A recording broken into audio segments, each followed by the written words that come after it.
Hayaan pong tumayong lahat. Let's open our Bibles.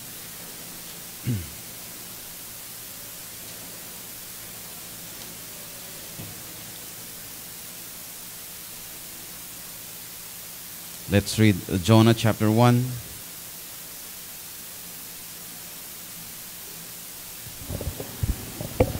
Jonah chapter 1, verses 1 to 17. The whole chapter. We will read the whole chapter of Jonah chapter 1.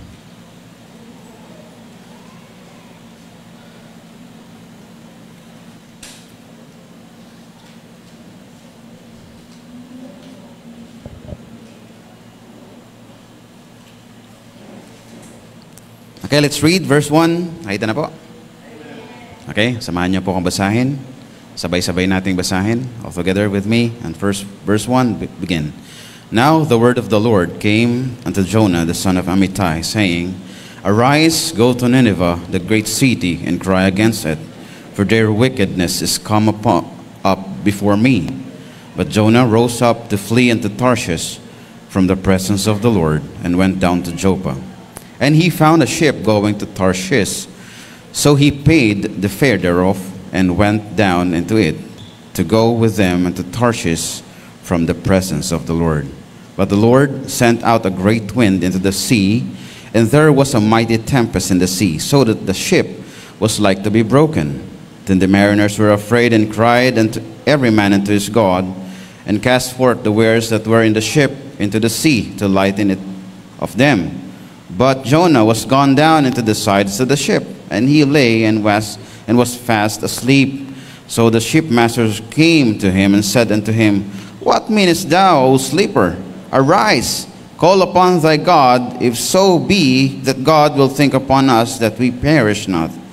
And they said every one to his fellow, Come, let us cast lots, that we may know for whose cause this evil is upon us.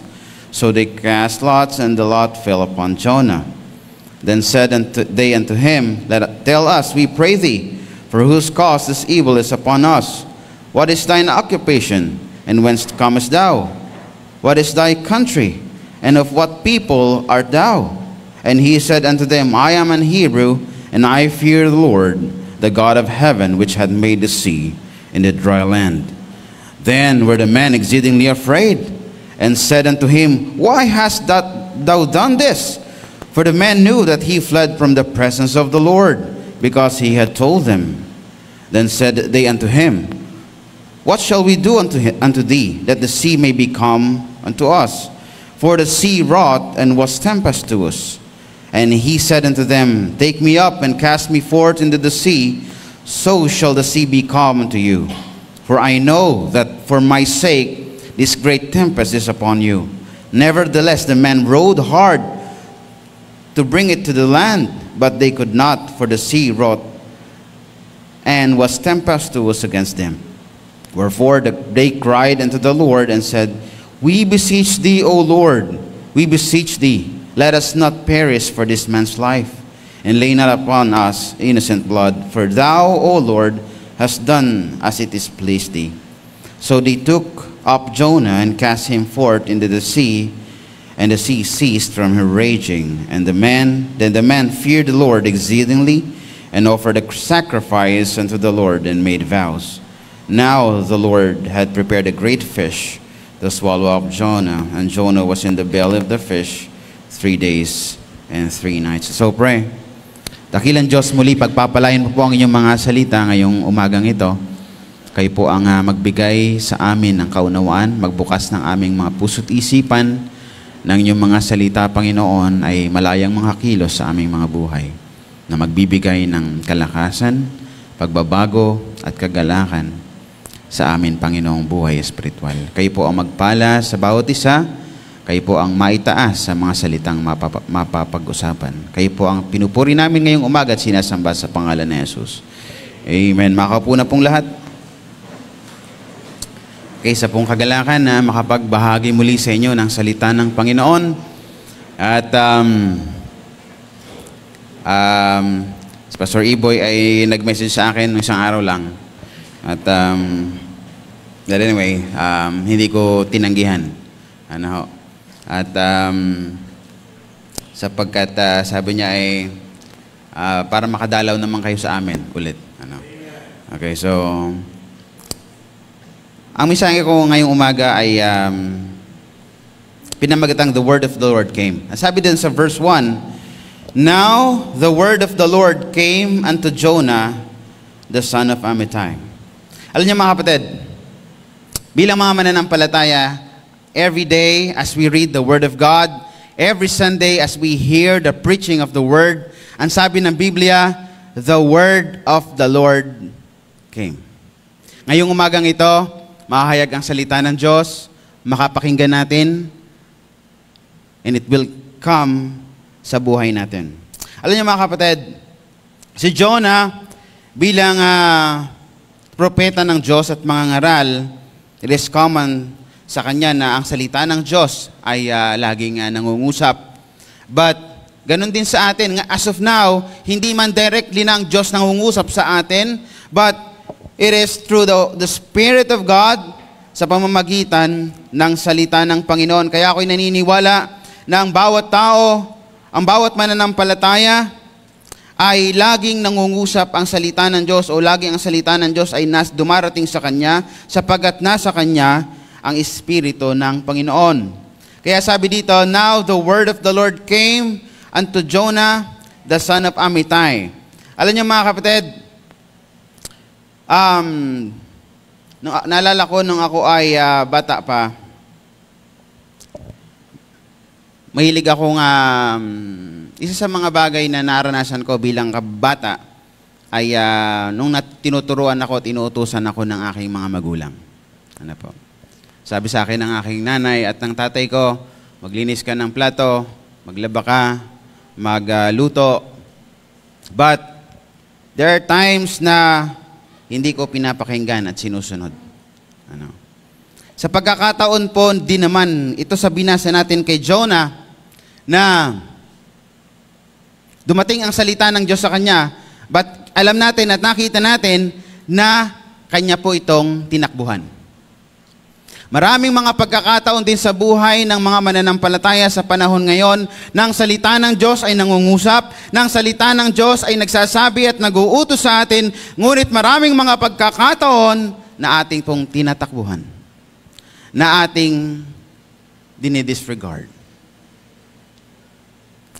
So, dalawang bagay ang ating pag-uusapan patungkol sa pagdating every time that the Word of God will come into the life of every believers, especially sa atin pong mga Kristiyano dito sa Open Bible Baptist Church.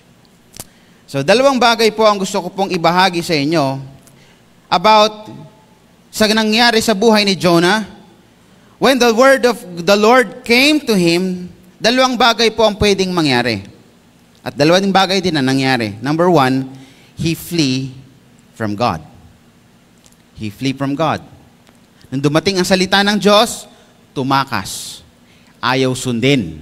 Pero pangalawang bagay, dun sa second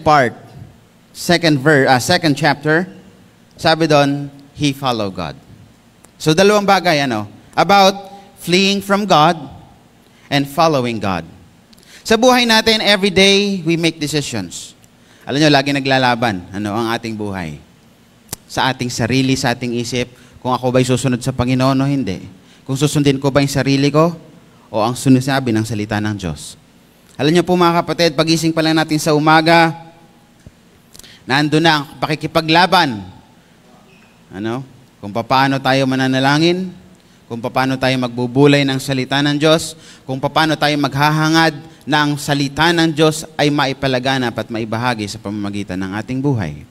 Sabi sa awit kanina ng choir, sabihin natin ang patungkol kay Hesus Kristo. Naalala ko lang yung tanong. Lagi ko itong naalala. Yung tinanong sa akin ng isang Amerikano, alas 7 ng umaga. Sabi sa akin, Brother, when did the last time you share the Word of God to an unbeliever? Kaya pag tinanong natin yung sarili natin, ikaw bilang mananampalataya, kailan mo huling ibinahagi si Kristo sa hindi mananampalataya? You see? Sino po dito nakapagbahagi kahapon? Amen. Nung isang araw. Nung isang linggo. Parang wala na. Naubos na. Diba? You see?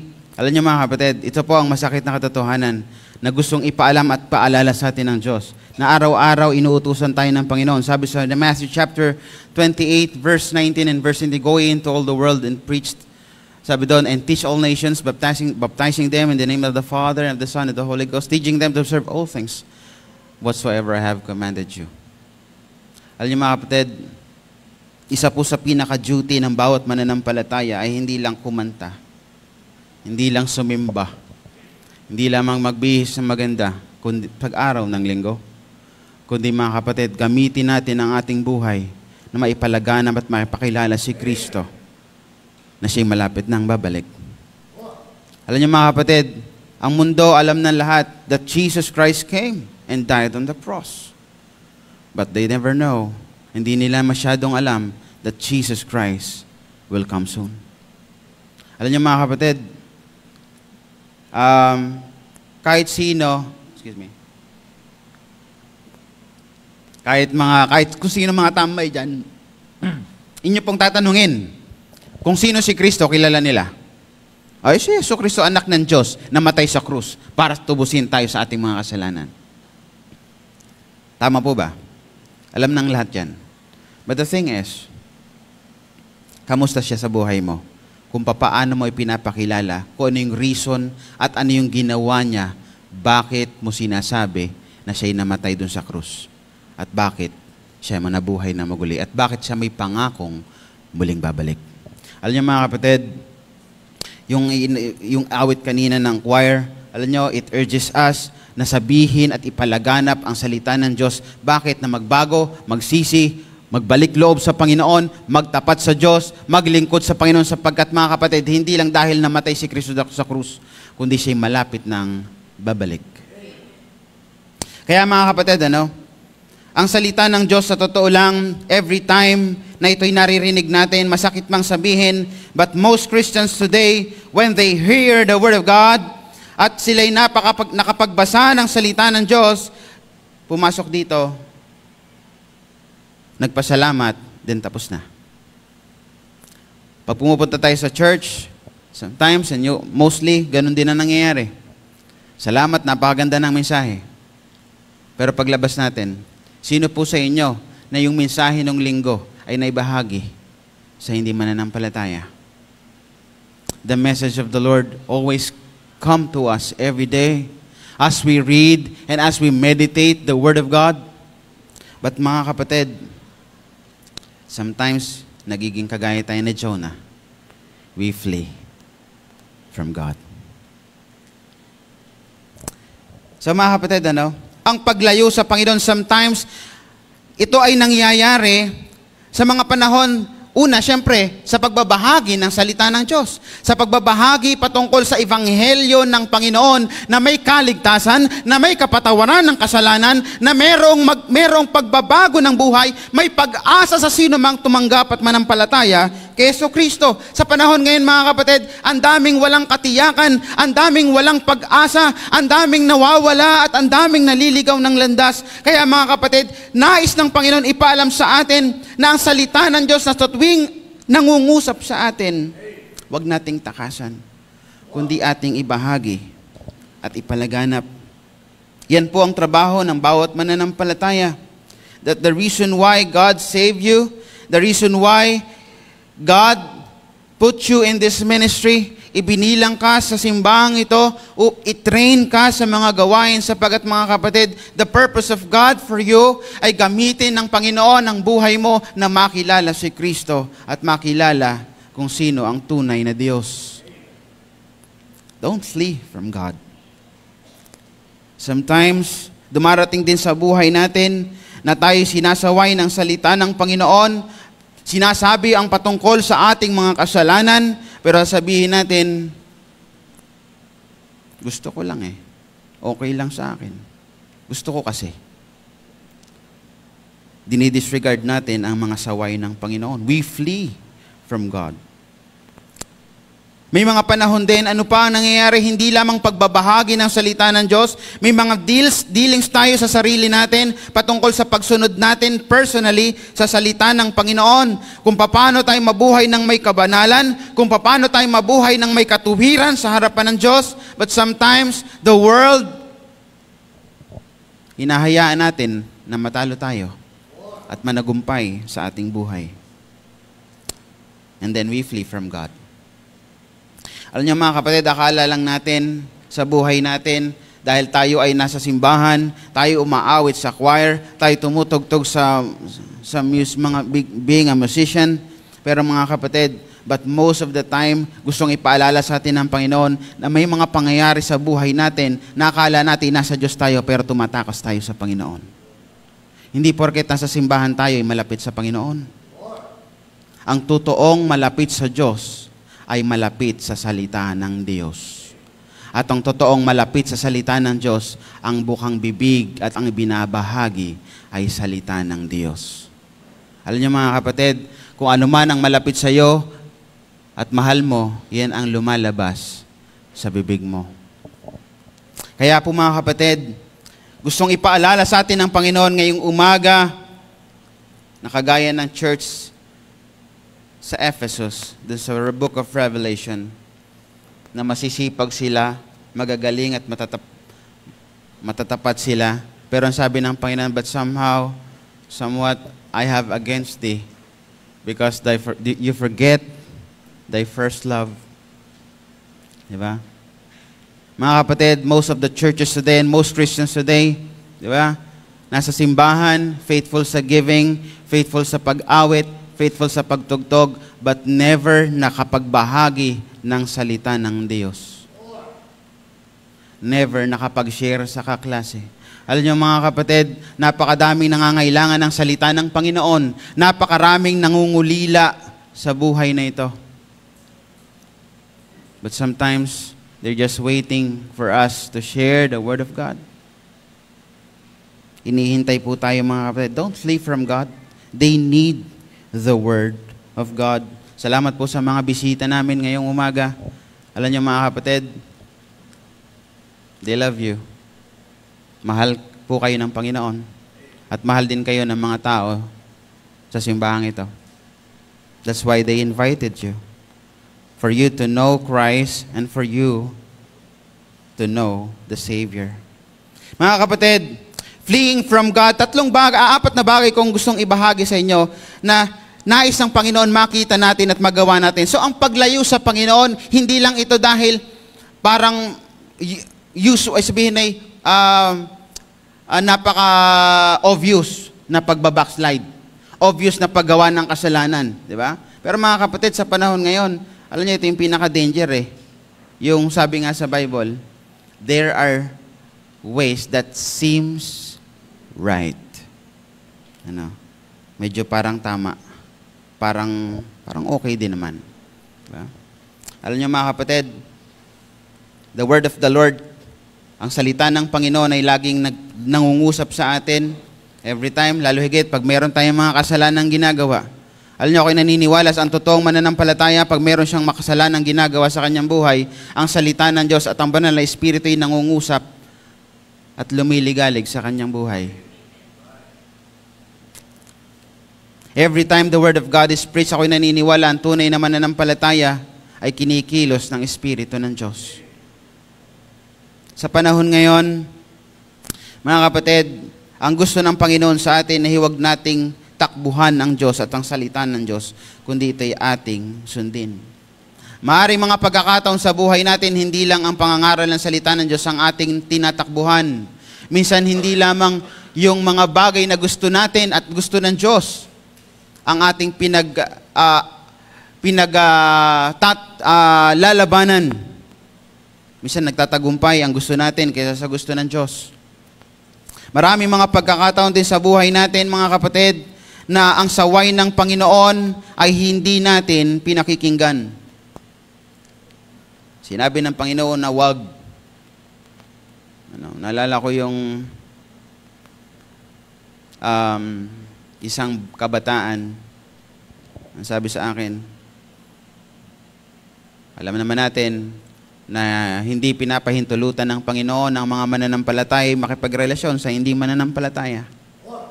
Pero alam niyo mga kapatid, ang sabi naman sa akin, dadaling ko naman po sa church. Alam niyo mga kapatid, hindi ko alam, ba't isa lang ang totoo at sinasabi ng Diyos, ang kasalanan ay kasalanan. At if you want them to be saved, huwag kayo makipagrelasyon sa kanila. Ako'y naniniwala that God will never bless the salvation that they need if you are not doing right and sinning against God. Kaya nga po mga kapatid, kung mahal mo ang mga mananampalataya, dapat maging tama ang motibo mo sa pagdadala sa kanila sa simbahan at pagbabahagi ng salita ng Diyos. Diba? Maraming mga pagkakataon at maraming mga pangyayari na kaya lang nasa church kasi may karelasyon. Diba? At naghiwalay na din sa Panginoon. Isipin mo yan? Diba? So, nakakalungkot isipin. Pero niya mga kapatid, ang Diyos, pag nangungusap sa atin, hindi siya nakikipaglaro sa atin. Kaya wag din tayo makipaglaro sa Diyos every time na ang salita ng Diyos ay nangungusap sa atin. We should follow the Word of God, not flee from the Word of God. Kaya mga kapatid, ito po yung minsan problema ng maraming mga Kristiyano sa panahon ngayon, kung bakit minsan kahit ang salita ng Diyos ay palagi nang nangungusap, lagi na lang tumutok-tok sa kanyang puso pero hindi niya pinakikinggan sapagkat may 4 na bagay na minsan hindi niya masyadong napapagtuunan ng pansin. Number 1, na gusto ko pong ituro sa inyo ngayong umaga. Like Jonah, number 1, fleeing from God, number 1, causes harm. Alam niyo mga kapatid, pag hindi ka sumunod sa Diyos at pagka ikay tumakas sa kalooban ng Diyos, mapapahama ka. Sometimes akala natin, parang okay lang naman. Si Jonah, nung siya po ay tumakas sa Panginoon, nagbayad siya doon sa barko, natulog, parang okay lang. Nagbayad ako, nagpahinga ako, masarap ang tulog ko. Pero mga kapatid, it will not last long.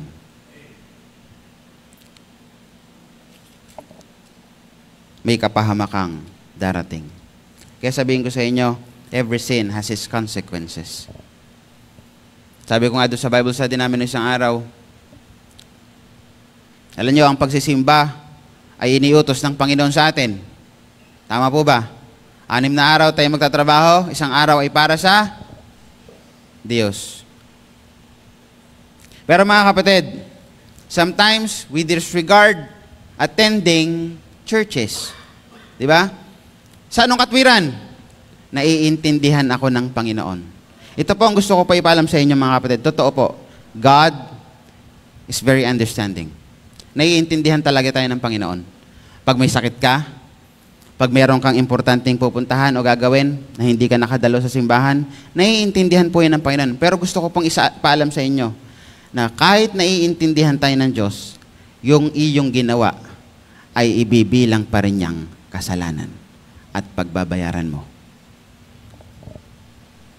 Nalala ko noon, nung nagdadrive kami sa bayan, paglabas namin dun sa Masipit, biglang may LTO. Doon sa tapat ni Naninang doon sa kanila. Wala akong seatbelt, wala siyang seatbelt. Pero mabilis kong naisaksak yung seatbelt ko, di ako masyadong nakita siya. Ang sabi ko doon sa LTO, baka pwede naman po, ma'am, magkalalabas lang namin pupunta lang kami dyan, no? Sabi ng LTO, ay, naku, sir, pasensya na. Diba? Kahit anong katwiran natin, kahit valid pala yung katwiran ko, ay dahil lumabag ako sa batas, hindi naman niya ako pinagalitan. Hindi naman niya ako inano. Ang sabi lang sa akin, ay, sir, basta akin na yung lisensya niyo. Diba? At nagbayad kami ng 1,000 dahil walang seatbelt. You see, ang Panginoon, though He is understanding, pero sa kasalanan mo, you will pay. Kaya mga kapatid, si Jonah, sa isip niya, maaaring naiintindihan na din siguro ako ng Panginoon kung sa iba na lang ako pumunta. Pero mga kapatid, along the way, dumating ang kapahamakan. So that's why the Lord wants us to be reminded that fleeing from God truly causes harm. Meron pong kapahamakan. Hindi lamang po kapahamakan ng sarili natin. Isipin niyo mga kapatid, sa kanyang pagtulog, halos masira yung bangka. Di ba? Nagbayad siya, pero yung kanyang binayad, isipin niyo, yung barko, tinapon na yung mga gamit nila para lamang gumaan at wag malumubog. Di ba? So, yung harm, akala niya, konti lang, pero mas malala. Alam niyo mga kapatid, pag tayo mga mananampalataya, inuutusan ng Diyos, mga kapatid, minsan pag sinunod mo ang gusto mo, parang masarap sa una, pero hindi lang ikaw ang mapapahamak, kundi yung mga nasa palibot mo. Kaya sa totoo lang sabihin ko sa inyo, yung hindi natin pagsunod, minsan yung pamilya natin naapektuhan. Yung mga kapatiran natin naapektuhan. Even our church ay naapektuhan. Pag tayo po ay hindi sumusunod sa Panginoon. Kaya mga kapatid, hindi naman siguro sa loob ng 39 years na ang church na ito ay nangangaral ng salita ng Panginoon at marami po dito mga elders, siguro naman po ay hindi na po kakaunti ang inyong kaalaman sa salita ng Panginoon. Siguro naman po ay hindi na kakaunti ang alam ninyo sa kalooban ng Panginoon sa inyong buhay. And I believe that. Tama po ba? No. Si Pastor Iboy magaling magturo. Si Pastor Noel, di ba? Magaling magturo. And I believe na lahat po kayong nakapakinig ng salita ng Diyos ay maraming kaalaman kung ano talaga ang kalooban ng Panginoon sa inyong buhay. But sometimes, even we know what the will of God is and what the Word of God is. But still, anong sinusunod natin? Yung sarili natin. We flee from God. That's why there's harm in our lives. Merong mga kapahamakan. Fleeing from God causes harm. Number 2, fleeing from God concerns the heathen. Alam niyo mga kapatid, ito yung pinaka-problema din ng bawat Kristiyano. Yung mga, dito sa binasa natin, yung mga nandun sa ship, yung shipmaster at yung mga kasama niya, sabi doon, so the shipmaster, then, verse 5, then the mariners were afraid and cried every man unto his God, and cast forth the wares that were in the ship into the sea to lighten it of them. Isipin niyo yun, pati yung mga gamit nung hindi niya kilala at mga hindi mananampalataya na apektuhan. Alam niyo, ito po yung problema din natin minsan. Kung hindi tayo susunod sa salita ng Panginoon, hindi tayo mabubuhay sa kanyang katwiran, hindi tayo susunod sa kanyang kabanalan, mga kapatid, anong nangyayari? Pati yung mga tao na dapat makakilala sa Diyos ay hindi makakilala sa Panginoon. Alam niyo mga kapatid, sometimes sa simbahan, ang simbahan, ang mga tao dito sa church ay hindi mga perpektong tao. Di po ba? Pero lahat tayo nakasumpong lamang ng biyaya ng Diyos. Pero mga kapatid, pero ito yung pinaggusto ng Panginoon ipaintindi sa atin. Hindi porket tayo yung mga makasalanan na pinatawad lang ng Panginoon, ay hindi na natin kayang mabuhay sa kabanalan. Hindi na natin kayang maging matuwid sa harapan ng Diyos. Sapagkat gusto ng Panginoon, it is written in His Word, sabi doon sa Timothy, na sabi ng Panginoon, ang salita ng Panginoon, sabi doon, that the Word of God, na atin pong napapakinggan, sabi doon, it is profitable for doctrine, for reproof, for reproach, for instruction in righteousness, that the man of God may be perfect, truly furnished unto all good works. Kaya ako'y naniniwala mga kapatid na hindi totoo yung sinasabing ako'y tao lang. Sapagkat mga kapatid, even the Lord Jesus Christ set the example, being on a human, di ba, flesh, live a holy life. Alam niyo yung problem, ano yung nangyari? Sapagkat hindi niya tinatakasan ang kalooban ng Diyos. Di ba? Ano sabi niya? Doon sa kanyang prayer, doon sa Gethsemane. Kung iyong lulobay, sabi doon, that this cup will pass, but not my will, but thine be done. Mga kapatid, alam niya ang kahirapan na dadanasin niya, but still, he chose to follow God, to follow the will of his Father. Kaya nga po mga kapatid, fleeing from God will cause us harm. Kung hindi ka natatakot mga kapatid na gumawa ng kasalanan, then go on. But I will say this, na lahat ng kasalanan ginagawa mo, hayag man o hindi, ay pagbabayaran mo. Ay, paano, pastor? Ako'y Kristiyano na. Yes, still. All our sins have consequences. Pagbabayaran. Kaya mga minsan nagtataka tayo, bakit kaya ganito nangyari sa buhay ko? Bakit kaya wala akong pera? Bakit kaya ako'y may sakit? Bakit kaya may mga ganito nangyari sa akin? Baka meron kang ginagawang hindi tama sa buhay mo. Because I believe that those people who live righteously in the sight of God will be blessed.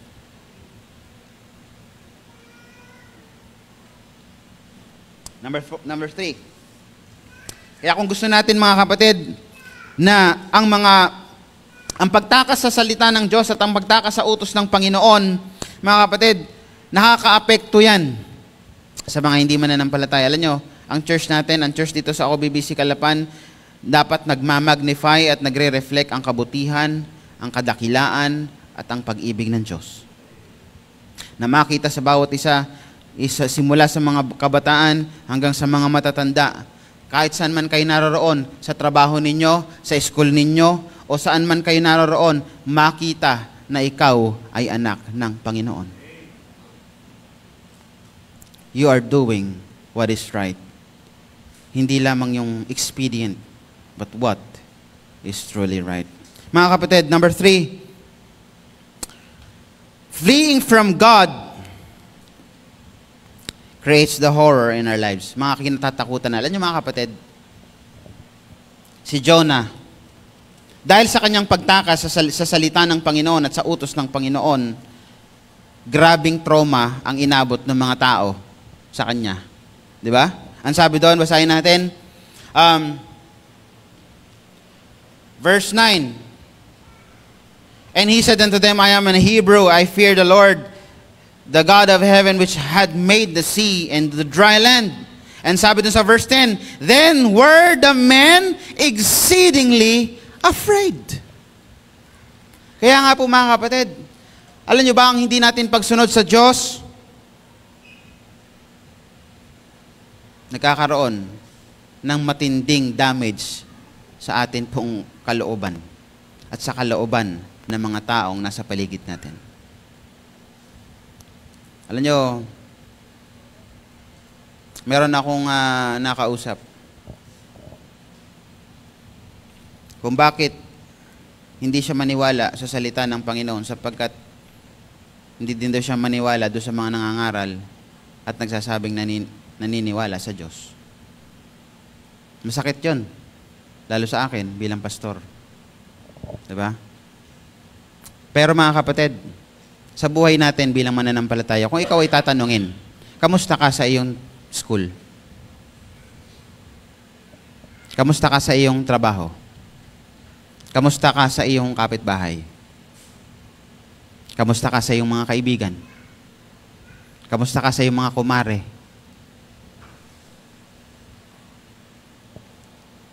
Nakikita ba nila si Kristo o masamang bagay ay nakikita nila sa iyo? Kaya mga kapatid, fleeing from the Word, fleeing from God, ay ba'y nakakatakot? It creates horror, the horror sa buhay natin. Number 4, sabi dito, the Word of God, fleeing from God, corrupts the heart. Sabi dun sa verse 4, and chapter 4, sorry. Sabi dun, nung si Jonah ay nangaral sumunod sa Panginoon, sabi doon, sabi doon sa chapter 4, verse 1, but it displeased Jonah exceedingly, and he was very angry. Alam niyo kung bakit? Dahil yung mga taga Nineveh ay nagsisi sa Panginoon. Hindi ko alam, pero as I have studying about Jonah, si Jonah ay dahil siya isang Hebrew, mataas ang tingin niya sa kanyang sarili. Masyado siyang prideful na kami yung chosen people, kami yung chosen nation, kayo masasama kayo, hindi nyo worthy hindi karapat dapat sa inyo ang kapatawaran ng Diyos. Dapat sa inyo ikaparusahan. Bakit ako mangangaral sa inyo? Pero inutos ng Diyos sapagkat alam ni Jonah na ang Panginoon ay mapagpatawad. Alam ni Jonah na ang Diyos ay puspos ng kaawaan. Pero mga kapatid, because of his pride, because of his arrogance, yung kanyang pagtaka sa Diyos, mga kapatid, nakikita at nakukurap ang kanyang puso. Nasisira. Kaya mga kapatid, sabihin ko sa inyo, ang isang taong malayo sa Diyos at lumalayo sa Diyos, especially sa salita ng Panginoon, ayaw magsimba, ayaw magbasa ng Biblia, nagsisimba nga pero hindi nakikinig. Natutulog lang. Pero mga kapatid, ito yung mga taong maramdamin.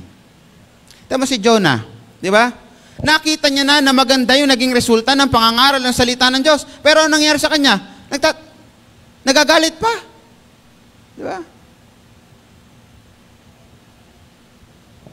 Ang salita ng Diyos, mga kapatid, pag dumating sa atin at atin pong iniiwasan, ang buhay natin at ang puso natin ay nakukurap, nasisira, nahahaluan ng kung ano-anong masasamang bagay.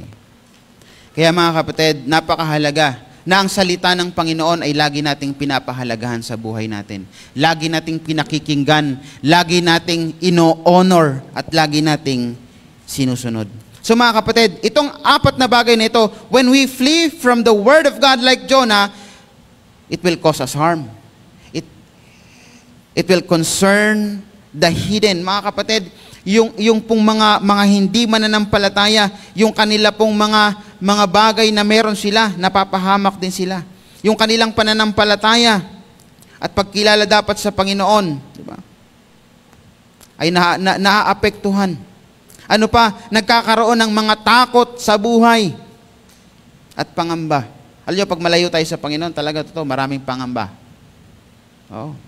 Pag ang salita ng Panginoon ay hindi natin binabasa, ang pangangaral ng salita ng Diyos ay hindi natin isinasabuhay at isinasapuso, marami tayong pangamba sa buhay. At ang puso natin ay punong-puno ng korupsyon. Mga kapatid, sabi nga sa Biblia, ang tanging paraan para ang puso natin ay maingatan, sabi ni David, "Thy word have I hid in my heart, that I might not sin against thee." Alam niyo mga kapatid, isa sa panglaban natin at pamprotekta ng ating puso, salita ng Diyos. Kaya yung sabi sa palabas, please be careful with my heart. Hindi po yung totoo. Kasi hindi pwedeng ang ibang tao mag-ingat ng puso mo. Tanging ang Diyos at ang salita ng Diyos ang makapag-iingat ng iyong puso. So that's why mga kapatid, pag ang salita ng Diyos, ang pastor nangangaral at nagsasaway sa atin, nagtuturo sa atin, wag nating i-disregard. Wag nating baliwalain, kundi ating sundin. Sapagkat mapapahamak. Alam niya, mga kapatid, kahit ako personally, maraming mga pagkakataon sa buhay ko na hindi ko sinunod ang salita ng Diyos at ako'y napahamak. At ako'y naniniwala, it is a testimony sa bawat isa sa atin as we follow God and His Word. Pag hindi mo sinunod ang salita ng Diyos, siguradong may kapahamakan. May katakutan. May pangamba sa iyong buhay. Merong naapektuhan sa iyong hindi pagsunod. But today, I will encourage you about following God. If you follow God, number 1, kahit anong problema ang dumating sa buhay mo, there comes the help. Alam niyo, ito yung katotohanan. Si Jonah, nung sa kabila na siya'y sumuway sa Panginoon, but sabi doon sa verse chapter 2, ang daming nangyari, ang daming mga panganib doon sa barko, pero nung tinapon siya, saka lang nung tinapon siya doon sa dagat at nilamon ng malaking isda, doon lamang nasabi dito, then Jonah prayed. Sometimes, minsan sa buhay natin, mga kapatid, kahit anong kalokohan at kahit anong grabing ginawa natin kasalanan, but still, God is very gracious. God still helps us when we call upon Him. Ang sino mang nagbalik at bumabalik at lumalapit sa Diyos at kinikilala muli ang kanyang kapangyarihan at ang kanyang kalakasan, naroon ang tulong niya sa atin. Alam niyo mga kapatid, hindi ko kilala, hindi ko alam kung anong buhay ninyo. What one thing I will share to you this morning, na anumang kasalanan ang kinakaharap mo, anuman ang mga consequences na iyong pinagbabayaran, gusto ng Panginoon magbalik ka. Magpakalakas ka sa Panginoon. Magpatuloy ka sa gawain ng Diyos. Anuman ang mga kahirapan mo ngayong ginaharap. Alam niyo yung kinakaharap ni Jonah, na nandun siya sa tiyan ng isda, itinapon siya dahil merong panganib at merong mga bagyong dumating. Dahil sa consequences ng kasalanan niya, sa kanyang pagtakas. Tama po ba? Pero mga kapatid, kahit ganun yung naranasan niya, but still, nung tumawag siya sa Panginoon at nagbalik sa Panginoon at nagpakumbaba sa Diyos, ang Panginoon nagpadala ng tulong.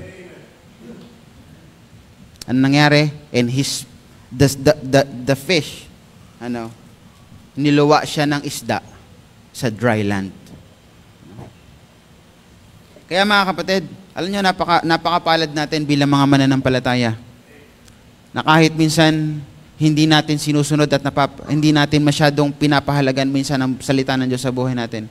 Pero pag bumalik ka sa Panginoon at gusto mo na sumunod, siya'y bukas ang palad na tinatanggap ka. Kaya po mga kapatid, bakit mo iintayin pa na ang buhay mo ay mapahamak? Magkaroon ng mga kabalisahan at katakutan.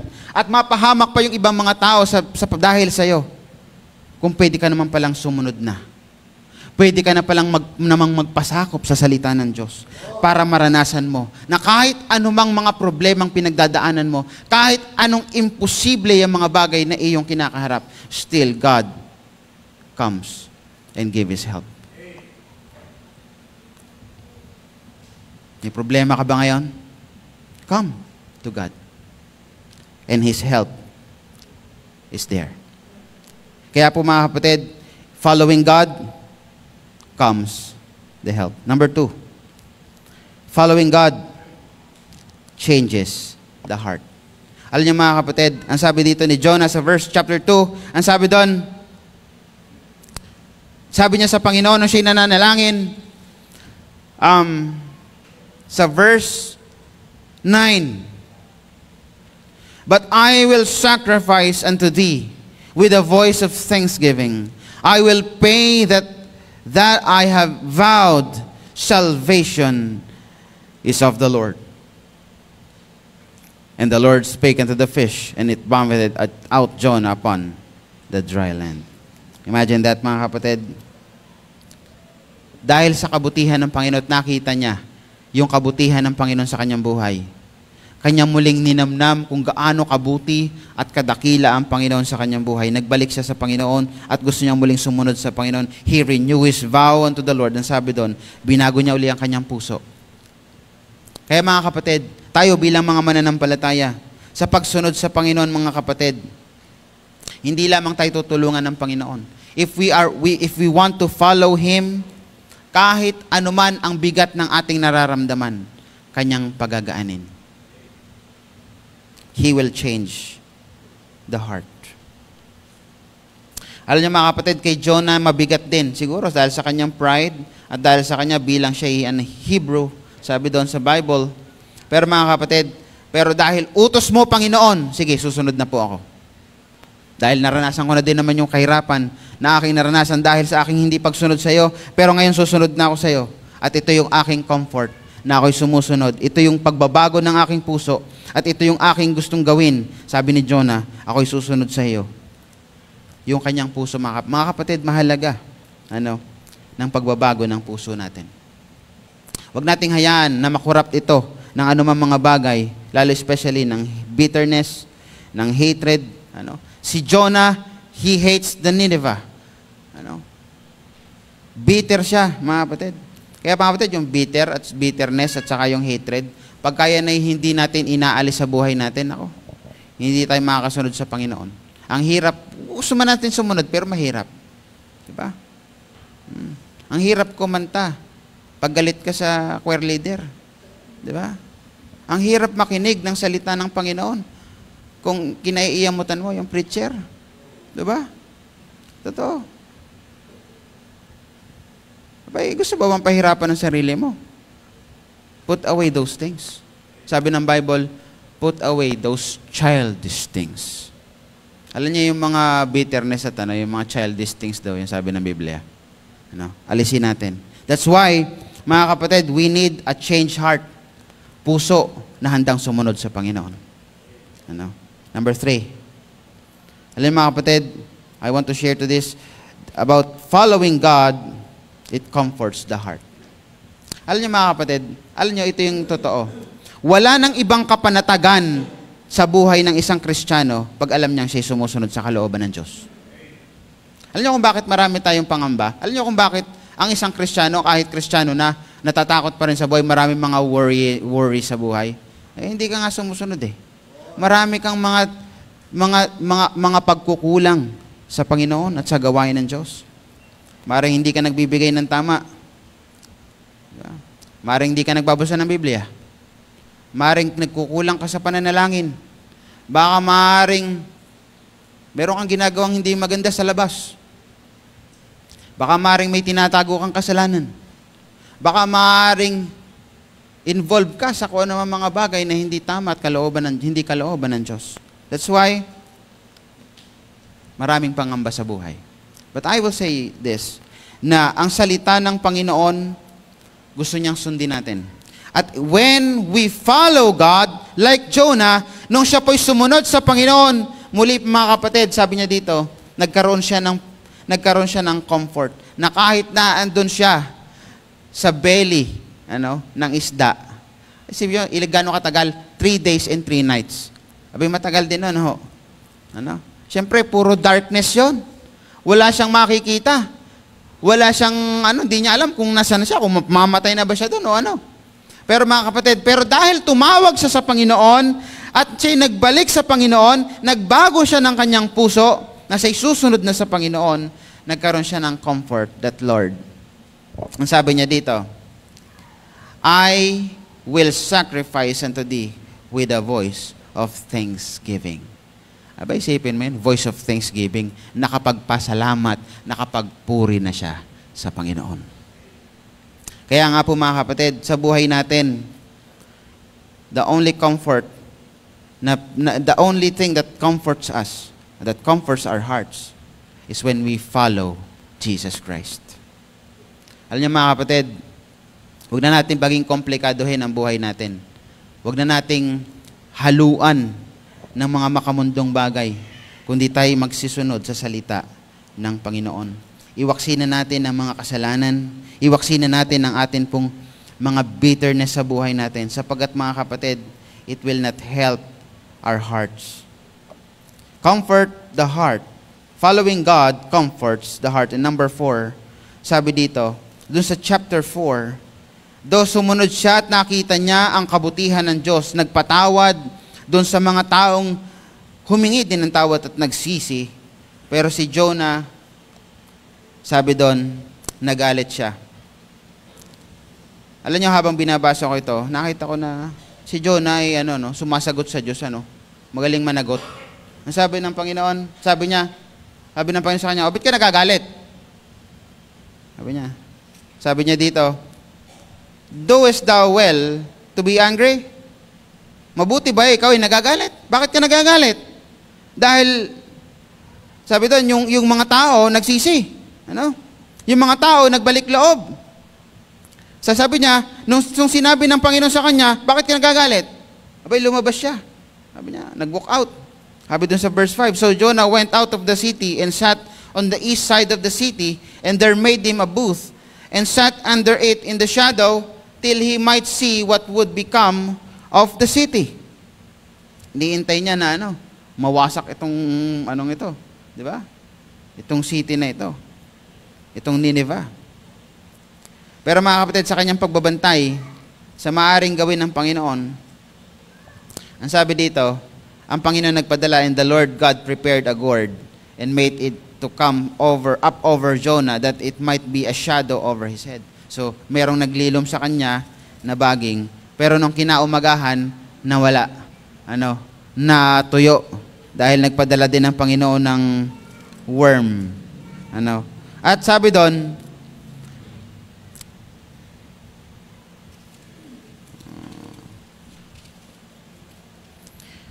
nung natuyo ang yung baging, nagalit ulit.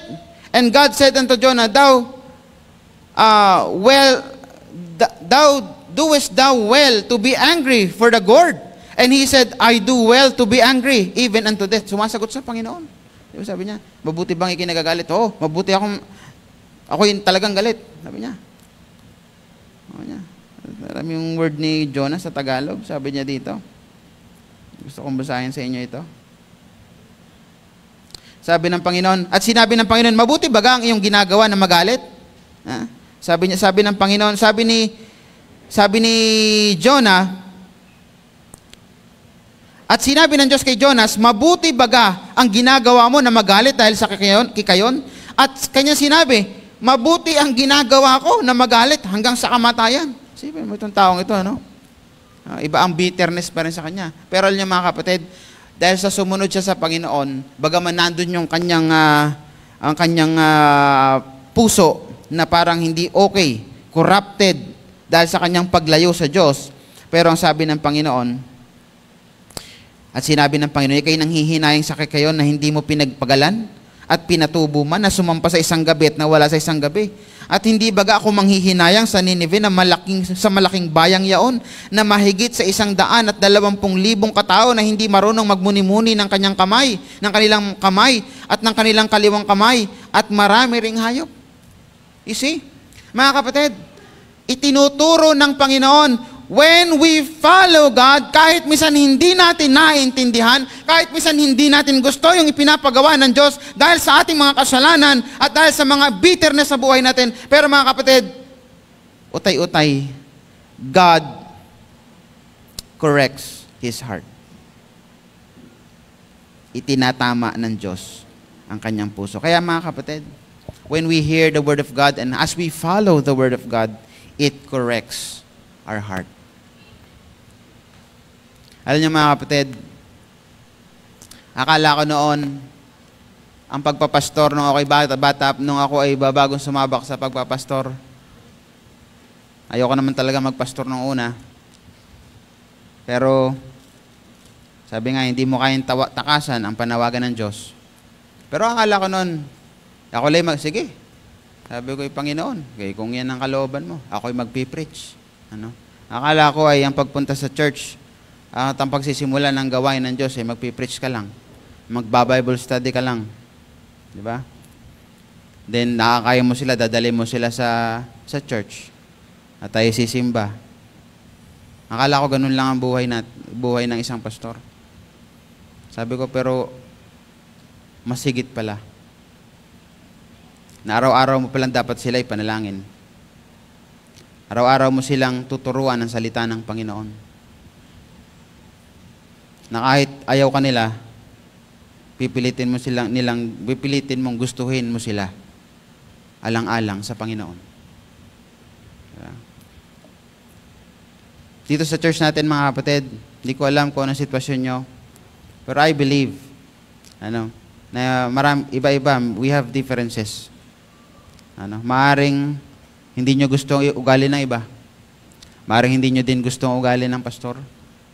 At ganoon din, maaring siguro, ang pastor hindi din gusto ang mga ugali ninyo.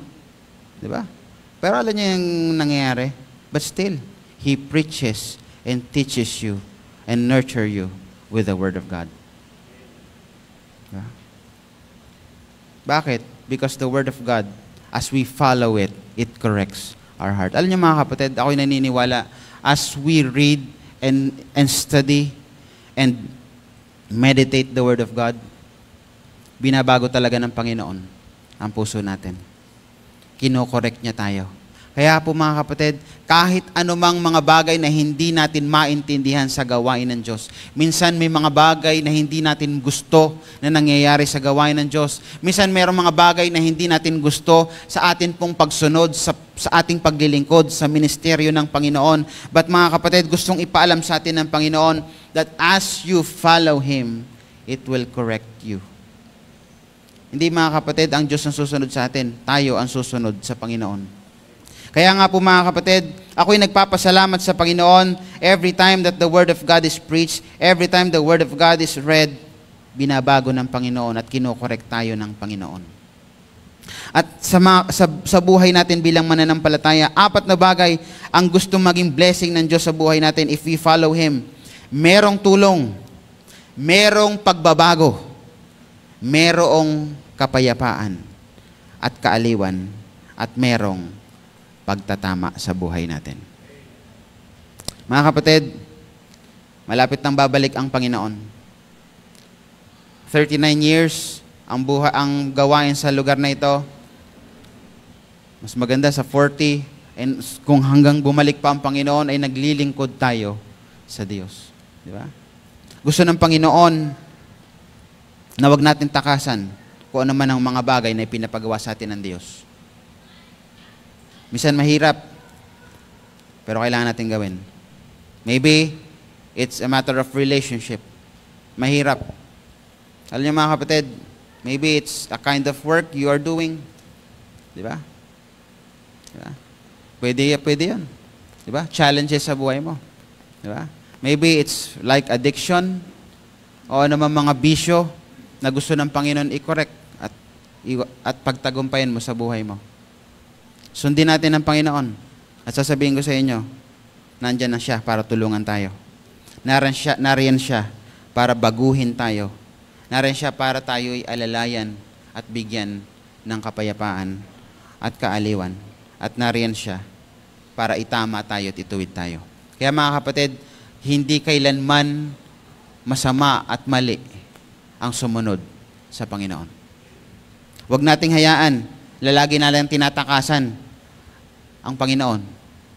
Na pag mayroong pinipreach ang pastor na natatamaan ka, nandun ka sa labas. Nag-CCR. Di ba? Pagkalalo pag sabi ng iba, ewan ko kung di ganun dito. Pero meron sa iba, narinig ko, ano? Pagka hindi niya gusto ang preaching, na-exit muna, nag-CCR. O kaya, pagka offering na, nag-CCR din. Di ba? Ano? Oh. May CCTV yata dyan, eh, ano? Para, mare-record ko yung pagka, ano? But anyway, mga kapatid, it doesn't matter. Ang gusto ng Panginoon, lahat binibigay natin sapagkat we love God. We follow God because we love Him. Kaya mga kapatid, don't flee from God, but follow God. For us, na walang mapahamak, walang maapektuhan, at walang maapektuhan sa atin pong ginagawa, sa ating mga kasalanan. Mga kapatid, magbalik tayo sa Panginoon, sumunod tayo sa Diyos. Like Jonah, alam nyo, what amazing din sa book na ito, parang putol na, no? Nabasa niyo na ba yung Book of Jonah? Ang sabi doon, natapos ang Book of Jonah sa tanong ng Panginoon na bakit ka nagagalit. Ay kung yung baging na hindi mo pinagpagalan, nanghihinayang ka. How much more doon sa mga tao, di ba? At sa mga hayop. Truly, God is concerned. Kaya totoo mga kapatid, especially, let us preach the Word of God, let us share the Word of God. Gamitin ng Panginoon ang buhay mo, makita ang iyong pagsunod sa Panginoon. Don't flee from God, but follow God.